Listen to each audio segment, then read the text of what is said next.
നമസ്കാരം. എന്തൊക്കെ പറഞ്ഞാലും വല്ലാത്തൊരു കാലഘട്ടത്തിലൂടെയാണ് മുഖ്യമന്ത്രി പിണറായി വിജയനും മകൾ വീണയും കടന്നു പോകുന്നത്. അഴിമതി ആരോപണങ്ങളുടെ കൂമ്പാരമാണ് ഇരുവർക്കുമെതിരെയുള്ളത്. ഏതു വഴി തിരഞ്ഞെടുത്താലും അന്വേഷണ ഏജൻസിയുടെ വായിലേക്കാണ് ചെന്ന് കയറുന്നതും. ഒരു സംസ്ഥാനത്തിന്റെ മുഖ്യമന്ത്രിയും മകളും ഇമ്മാതിരി കക്കൽ കക്കുമോ എന്ന് അന്തം വിട്ടു പോകുന്നു ജനം. എന്തിനും ഏതിനും ഉത്തരേന്ത്യയെ ചൂണ്ടിക്കാണിച്ചായിരുന്നു വിമർശനം. കേരളം ഒഴികെ മറ്റെല്ലാ സംസ്ഥാനത്തും അഴിമതി നടത്തിയവർക്കെതിരെ കേന്ദ്ര സർക്കാർ നടപടിയെടുത്തപ്പോൾ വലിയ ന്യായീകരണങ്ങളായിരുന്നു നടത്തിക്കൊണ്ടിരുന്നത്. അഴിമതിയെ ന്യായീകരിച്ചു, ചിലയിടത്ത് മിണ്ടാതെയും ഇരുന്നു. ഇതിന്റെയൊക്കെ അർത്ഥം ഇപ്പോഴല്ലേ മനസ്സിലാകുന്നത്. ഇവിടെ ഇത്തരത്തിൽ അഴിമതി നടത്തി ഒരു സംസ്ഥാനത്തെ കൊള്ളയടിച്ചിരിക്കുകയാണ്.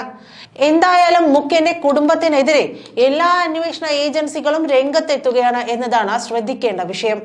മുഖ്യമന്ത്രി പിണറായി വിജയന്റെ മകളും പൊതുമരാമത്ത് മന്ത്രി മുഹമ്മദ് റിയാസിന്റെ ഭാര്യയുമായ വീണ തായ്ക്കണ്ടയുടെ ഉടമസ്ഥതയിലുള്ള എക്സോലോജിക് സൊല്യൂഷൻസ് എന്ന കമ്പനിക്കെതിരെ കേന്ദ്ര ധനകാര്യ മന്ത്രാലയത്തിന് കീഴിലെ കേന്ദ്ര കമ്പനികാര്യ ഡയറക്ടർ പ്രഖ്യാപിച്ചിട്ടുള്ള അന്വേഷണം വലിയ പ്രത്യാഘാതങ്ങൾക്ക് ഇടയാക്കുമെന്ന് ഉറപ്പാണ്. എക്സോലോജിക്കിനെതിരെ ഉയർന്ന ആരോപണങ്ങളെ കുറിച്ച് ബംഗളൂരുവിലെ രജിസ്ട്രാർ ഓഫ് കമ്പനി പ്രാഥമികമായ അന്വേഷണം നടത്തിയിരുന്നു.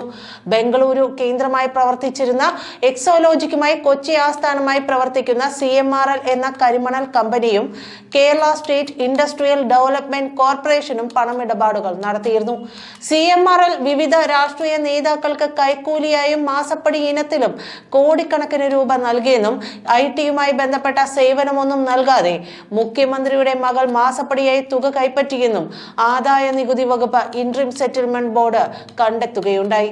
ഇതുമായി ബന്ധപ്പെട്ട CMRL-നോടും KSIDC-യോടും വിശദീകരണം ചോദിച്ചെങ്കിലും അവ്യക്തതയും ദുരൂഹതകളും അവശേഷിച്ചു. KSIDC വിശദീകരണം പോലും നൽകിയില്ല. ഇതിനെ തുടർന്നാണ് 3 കമ്പനികളുടെയും മുഴുവൻ ഇടപാടുകളും വിശദമായി അന്വേഷിക്കാൻ ഉത്തരവിട്ടിരിക്കുന്നത്.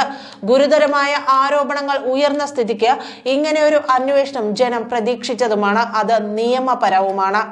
4 മാസത്തിനകം അന്വേഷണം പൂർത്തിയാക്കണമെന്നാണ് നിർദ്ദേശം. കള്ളപ്പണം വെളുപ്പിക്കൽ നടന്നിട്ടുണ്ടെങ്കിൽ എൻഫോഴ്സ്മെന്റ് ഡയറക്ടറേറ്റിന്റെ അന്വേഷണവും വരും. സ്വാഭാവികമായും ഇത് മുഖ്യമന്ത്രിയും മറ്റുമായി ബന്ധപ്പെട്ട മറ്റ് ഇടപാടുകളിലേക്കും നീളും.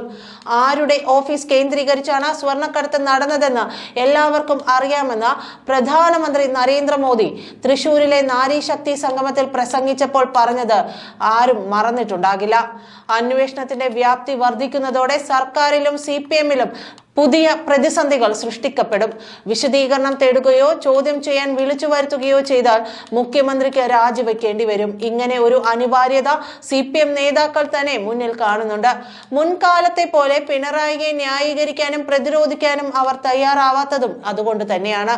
വ്യക്തികൾക്കെതിരായ ആരോപണത്തിലും അന്വേഷണത്തിലും പാർട്ടിക്ക് പേടിക്കാനൊന്നുമില്ലെന്ന് സംസ്ഥാന സെക്രട്ടറി MV ഗോവിന്ദൻ പറയുന്നതിന്റെ കാരണവും ഇതുതന്നെ. മുഖ്യമന്ത്രിയുടെ മകൾക്കെതിരായ അന്വേഷണത്തിന് പാർട്ടിയുമായി ബന്ധമില്ലെന്ന് വരുത്താനുള്ള നീക്കത്തിന്റെ ഭാഗമായാണിത്. അന്വേഷണത്തിന്റെ വിശ്വാസ്യതയെക്കുറിച്ച് ജനങ്ങൾക്കിടയിൽ സംശയം ജനിപ്പിക്കാൻ പ്രതിപക്ഷ നേതാവ് VD സതീശനെ പോലുള്ളവർ രംഗത്ത് വരുന്നത് ദേശീയ തലത്തിൽ ഇരു പാർട്ടികൾക്കും തമ്മിൽ സഖ്യമുള്ളതുകൊണ്ടാണ്. സോണിയയ്ക്കും രാഹുലിനുമെതിരായ അന്വേഷണത്തെ ഞങ്ങൾ വിമർശിച്ചിട്ടുണ്ടെന്ന് എന്നാണ് EP ജയരാജൻ ചോദിക്കുന്നത്. അഴിമതിയുടെ കാര്യത്തിൽ പരസ്പര ധാരണ വേണമെന്നാണ് ഈ പറയുന്നതിന്റെ അർത്ഥം.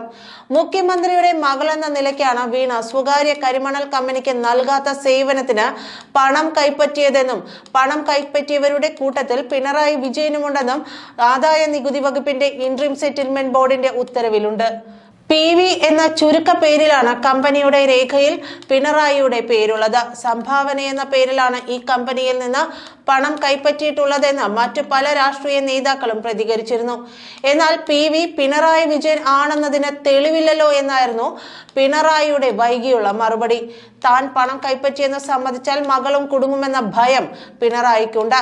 നിയമസഭയിൽ മകൾക്കെതിരെ ആരോപണം ഉന്നയിച്ചപ്പോൾ വസ്തുനിഷ്ഠമായി മറുപടി പറയാതെ പൊട്ടിത്തെറിക്കുകയും വൈകാരികമായ അന്തരീക്ഷം സൃഷ്ടിച്ച് രക്ഷപ്പെടാനുമാണ് പിണറായി ശ്രമിച്ചത്. ഇപ്പോൾ കോർപ്പറേറ്റ് മന്ത്രാലയത്തിന്റെ അന്വേഷണം വന്നപ്പോൾ മുഖ്യമന്ത്രി മുഖ്യമന്ത്രിക്ക് മിണ്ടാട്ടമില്ല. ചില നേതാക്കളെ രംഗത്തിറക്കി ജനങ്ങളെ തെറ്റിദ്ധരിപ്പിക്കാൻ നോക്കുകയാണ്. കേന്ദ്രത്തിന്റെ അന്വേഷണം രാഷ്ട്രീയ പ്രേരിതമാണെന്ന പഴുകിത്തേഞ്ഞ ആരോപണം ആവർത്തിക്കുന്നുമുണ്ട്. EP ജയരാജനെയും മുഹമ്മദ് റിയാസിനെയും പോലുള്ള നേതാക്കൾ വിചാരിച്ചാൽ ഇപ്പോഴത്തെ കുരുക്കിൽ നിന്ന് മുഖ്യമന്ത്രിയെയും കുടുംബത്തെയും രക്ഷപ്പെടുത്താനാവില്ല. AK ബാലനെ പോലെ മുഖ്യമന്ത്രിക്ക് വേണ്ടി ലജ്ജയില്ലാതെ വാദിച്ചിരുന്നവർ പ്രതികരിക്കാൻ വിസമ്മതിക്കുന്നതിന്റെ കാരണവും മറ്റൊന്നല്ല. എന്തായാലും EDയും CBIയും കോർപ്പറേറ്റ് കാര്യ മന്ത്രാലയവും എല്ലാം ഒരുമിച്ച് അന്വേഷണത്തിനെത്തുകയാണ്. ഇനി പിണറായിയുടെയും മകളുടെയും ഭാവി എന്താണെന്ന് 4 മാസത്തിനുള്ളിൽ അറിയാൻ സാധിക്കും. നന്ദി.